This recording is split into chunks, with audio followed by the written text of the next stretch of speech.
kami mempersembahkan renungan Santapan Rohani, terjemahan dari renungan Our Daily Bread.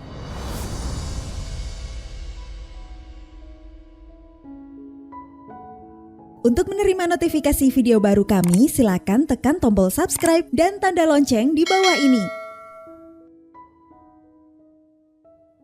Sahabat ODB, pembacaan Alkitab hari ini terambil dari Nehemia pasal yang ketiga, ayat yang ke-6 sampai dengan ayat yang ke-12. Nehemia pasal yang ketiga, ayat yang ke-6 sampai dengan ayat yang ke-12.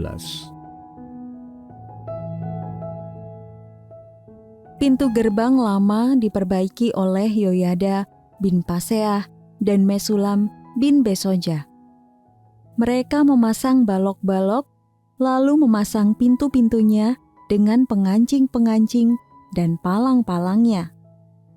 Berdekatan dengan mereka, Melaca, orang Gibeon dan Yadon, orang Meronot, mengadakan perbaikan beserta orang-orang Gibeon dan Mispa yang berada di wilayah kekuasaan bupati daerah sebelah barat Sungai Efrat. Berdekatan dengan mereka, Uziel bin Harhaya, salah seorang tukang emas, mengadakan perbaikan, dan berdekatan dengan dia Hananya, seorang juru campur rempah-rempah. Mereka memperkokoh Yerusalem sampai tembok lebar.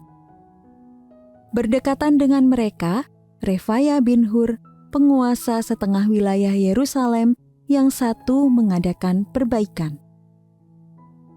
Berdekatan dengan dia, Yedaya bin Harumaf mengadakan perbaikan tepat di depan rumahnya, dan berdekatan dengan dia, Hatus bin Hasabneah, Malkia bin Harim, dan Hasub bin Pahat Moab, memperbaiki bagian yang lain dan menara perapian. Berdekatan dengan mereka, Salum bin Halohes, penguasa setengah wilayah Yerusalem yang lain, mengadakan perbaikan bersama-sama anak-anak perempuannya.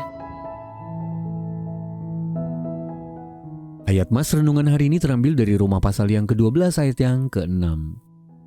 Demikianlah kita mempunyai karunia yang berlain-lainan menurut kasih karunia yang dianugerahkan kepada kita. Renungan hari ini berjudul Bangku Persahabatan, ditulis oleh Po Fang Chia. Sahabat ODB, ketika mendengar seorang pasien muda bunuh diri karena tak mampu membayar ongkos bus menuju rumah sakit untuk menjalani perawatan mentalnya, Dr. Cibanda merasa sangat terpukul. Lalu ia pun mencari cara agar perawatan tersebut dapat lebih mudah diakses. Maka lahirlah program konseling unik yang disebut Bangku Persahabatan. Dengan para terapis yang duduk di bangku-bangku tersembunyi di ruang publik, siap untuk mendengarkan siapapun yang membutuhkan pertolongan. Lalu siapa yang ia latih sebagai terapis? Mengejutkan, para nenek. Mereka sudah tertanam dalam komunitas mereka, ujar Dr. Cibanda. Jadi mereka memiliki kemampuan luar biasa untuk membuat orang lain merasa dihormati dan dimengerti. Sahabat ODB, Nehemia pasal yang ketiga, kita membaca tentang suatu proyek yang juga melibatkan sekelompok orang yang tidak biasa. Jadi ketika tembok Yerusalem hancur, umat Allah ingin membangunnya kembali, supaya mereka tidak lagi dicela dan diperolok oleh bangsa-bangsa di sekitar mereka. Tidak hanya para tukang emas seperti Uziel, beragam orang dengan karunia yang berbeda-beda seperti Salum, seorang penguasa wilayah, ikut bekerja membangun tembok. Dan sama seperti Dr. Cibanda dapat melihat para nenek yang membawa pengaruh dalam penanganan kesehatan mental di Zimbabwe melalui kehadiran dan kepedulian mereka, maka kiranya Allah memampukan kita untuk melihat kekuatan dalam diri setiap pribadi. Masing-masing dari kita memiliki pengalaman, sumber daya, dan karunia yang unik. Ketika kita menyerahkan semuanya itu kepadanya, Dia dapat memakai kita untuk membangun umatnya dan melayani komunitas kita.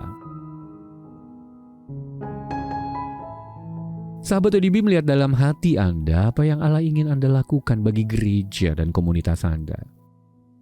Siapa yang dapat Anda libatkan untuk melayani bersama Anda? Mari kita berdoa. Ya Bapa, bukalah mataku untuk melihat kekuatan dalam diri orang lain agar aku dapat melayani bersama mereka dengan setia. Dalam nama Tuhan Yesus kami berdoa. Amin. Penghiburan yang Anda rasakan hari ini, rindu kami bagikan juga kepada jutaan orang lainnya. Jadilah perpanjangan tangan Tuhan bersama kami. Lewat doa dan dukungan donasi Anda, kami dapat terus hadir membagikan firman Tuhan yang mengubahkan hidup ke seluruh penjuru negeri. Mari bermisi bersama di santapanrohani.org.